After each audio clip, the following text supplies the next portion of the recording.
கர்த்தருடைய பிள்ளைகளே, பெருக பண்ணுவேன் என்ற வார்த்தை உள்ள வசனங்களை அறிக்கை செய்வோமாக. உன் சந்ததியை பூமியின் தூளை போல பெருக பண்ணுவேன். ஒருவன் பூமியின் தூளை எண்ணக்கூடுமானால் உன் சந்ததியும் எண்ணப்படும். ஆதியாகமம் 13:16.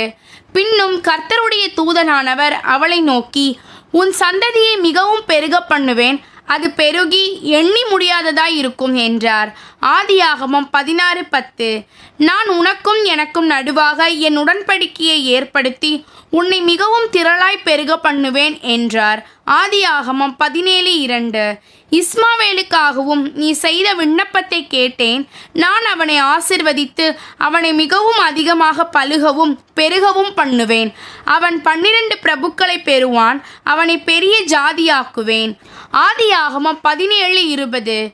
அன்று ராத்திரியிலே கர்த்தர் அவனுக்கு தரிசனமாகி, நான் உன் தகப்பனாகிய ஆபிரகாமுடைய தேவன், பயப்படாதே, நான் உன்னோடே கூட இருந்து என் ஊழியக்காரனாகிய ஆபிரகாமின் நிமித்தம் உன்னை ஆசிர்வதித்து உன் சந்ததியை பெருக பண்ணுவேன் என்றார்.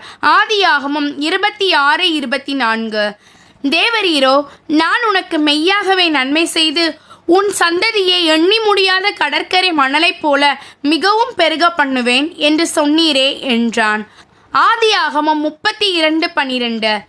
இஸ்ரவேலை வானத்தின் நட்சத்திரங்களை அத்தனையாய் பெருக பண்ணுவேன் என்று கர்த்தர் சொல்லியிருந்தபடியால் தாவீது 20 வயது முதல் அதற்கு கீழ்ப்பட்டவர்களின் இலக்கத்தை தொகையேற்றவில்லை.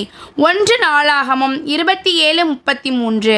என் கூட்டிலே நான் ஜீவித்து போனேன், என் நாட்களை மணலத்தனையாய் பெருக பண்ணுவேன் என்றேன். யோபு 29:18. நீங்கள் இனிமேல் ஜாதிகளுக்குள்ளே பஞ்சத்தினால் உண்டாகும் நிந்தையை அடையாதபடிக்கு விருட்சத்தின் கனிகளையும் வயலின் பலன்களையும் பெருக பண்ணுவேன். எசேக்கியேல் 36:30. நிச்சயமாக நான் உன்னை ஆசிர்வதிக்கவே ஆசிர்வதித்து உன்னை பெருகவே பெருக பண்ணுவேன் என்றார். எபிரேயர் 6:14.